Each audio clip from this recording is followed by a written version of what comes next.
Hi friends, ഇസ്മി പ്രസാദ്. ഞാൻ നിങ്ങളുടെ അടുത്ത് ചെറിയൊരു കാര്യം പറയട്ടെ. ഇത് നിങ്ങൾ മുഴുവനായും കേൾക്കല്ലോ. നമുക്ക് ചുറ്റും ഒരുപാട് മരങ്ങളുണ്ടല്ലേ. ഈ മരങ്ങളെയൊക്കെ നമ്മൾ വീക്ഷിക്കാറുണ്ട്. ചില മരങ്ങളിൽ നിന്ന് നമുക്ക് നേരത്തെ അതിൽ നിന്ന് നമുക്ക് പഴങ്ങൾ ലഭിക്കാറുണ്ട് അല്ലേ. എന്നാൽ ചില മരങ്ങളിൽ നിന്നോ കുറച്ച് വഴുകിയാണ് നമുക്ക് ലഭിക്കാറുള്ളത് അല്ലേ. നമ്മുടെ ജീവിതത്തിൽ നമ്മൾ മനസ്സിലാക്കേണ്ടത്, നമുക്ക് ചുറ്റും ഒരുപാട് ആളുകളുണ്ട്. പ്രത്യേകിച്ച് രക്ഷിതാക്കൾ കുട്ടികളോട് പറയുന്നൊരു കാര്യമുണ്ട്.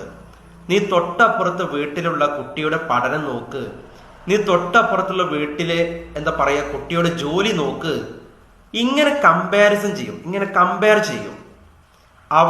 അവരെ കണ്ടു പഠിക്ക്, അവളെ കണ്ടു പഠിക്ക്, അവനെ കണ്ടു പഠിക്ക് എന്നിങ്ങനെ രക്ഷിതാക്കൾ അവരുടെ കുട്ടികളോട് ഇങ്ങനെ പറയും അല്ലേ.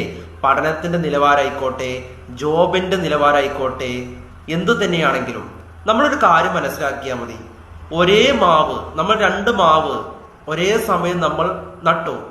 ഈ രണ്ട് മാവിൽ നിന്ന് ഏത് മാവിൽ നിന്നാണ് നമുക്ക് ആദ്യം മാങ്ങ ലഭിക്കുക? ഏത് മാവിൽ നിന്നാണ് നമുക്ക് മാങ്ങ ലഭിക്കുക? നമുക്ക് പറയാൻ പറ്റില്ലല്ലേ.